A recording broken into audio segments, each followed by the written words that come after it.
प्यारे देशवासियों, मैं आप सभी को बहुत बहुत अभिनंदन करता हूँ, वंदन करता हूँ, अभिनंदन करता हूँ, साधुवाद देता हूँ। आप से कुशल होंगे।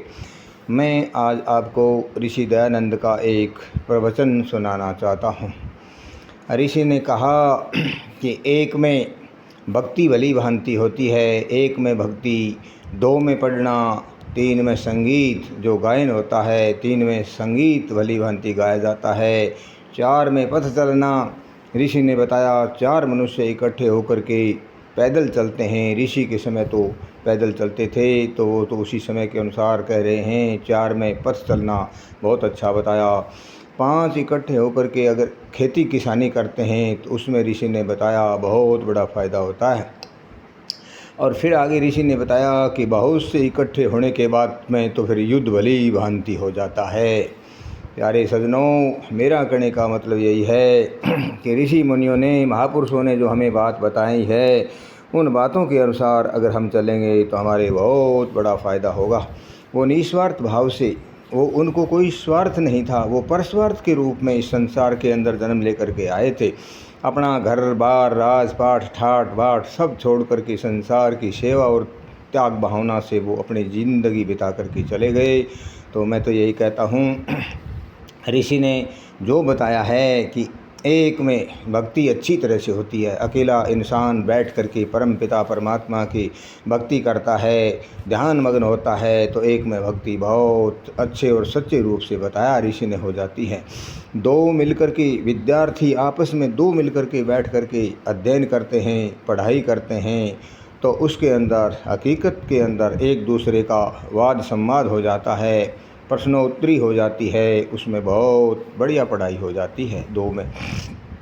तीन में ऋषि ने बताया कि तीन इकट्ठे होकर के संगीत करते हैं, गायन करते हैं, तो उसके अंदर राग बहुत अच्छी निकलती है, अच्छी तरह से वो गायन पेश किया जाता है, बड़ी सुंदर माहौल हो जाता है। और उसके आगे बताया कि चार व्यक्ति इकट्ठे होकर के पैदल मार्च कर रहे हैं, पैदल यात्रा कर रहे हैं, तो उसमें किसी भी प्रकार की कोई समस्या नहीं आएगी। ऋषि के ज़माने के टाइम की बात है ये, तो उस समय तो पैदल चलना अकेले के लिए बहुत कठिन था।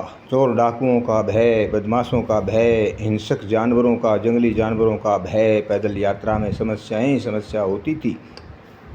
इसलिए ऋषि ने बताया कि चार इकट्ठे होकर के अगर यात्रा करते हैं तो वो बहुत भली भांति अपना लक्ष्य प्राप्त कर जाते हैं। उसके बाद में ऋषि ने बताया कि पांच इकट्ठे होकर के खेती बाड़ी करते हैं, किसानी करते हैं, पांचों से खेती किसानी बहुत अच्छी होती है, बहुत बड़ा मुनाफा प्राप्त किया जा सकता है। उसके बाद में ऋषि ने बताया कि फिर उसके आगे सबसे लास्ट में चल कर के ऋषि ने बताया बहुत से इकट्ठे हो जाते हैं, भीड़ जुट जाती है, तो उसके अंदर तो किसी प्रकार से ऋषि ने बताया फिर तो युद्ध बहुत बड़ी भली भांति से होता है। लड़ाई के चांस, युद्ध के चांस बन जाते हैं, बहुत इकट्ठी भीड़ हो जाती है, कोई किसी की नहीं मानता, सब अपनी मनमानी करते हैं। तो मैं तो यही कहता हूँ, परम पिता परमात्मा की असीम कृपा से, उसकी आशीर्वाद, भगवान से आशीर्वाद लेकर के और ऋषि मुनियों की जीवनी और उसके विचारों को हम याद करके अगर चलेंगे तो हमें बहुत बहुत बड़ा फ़ायदा होगा। मैं तो यही कहता हूँ। चैनल को सब्सक्राइब करें, लाइक करें, शेयर करें। बहुत बहुत अभिनंदन, वंदन। जय हो, भारत माता की जय।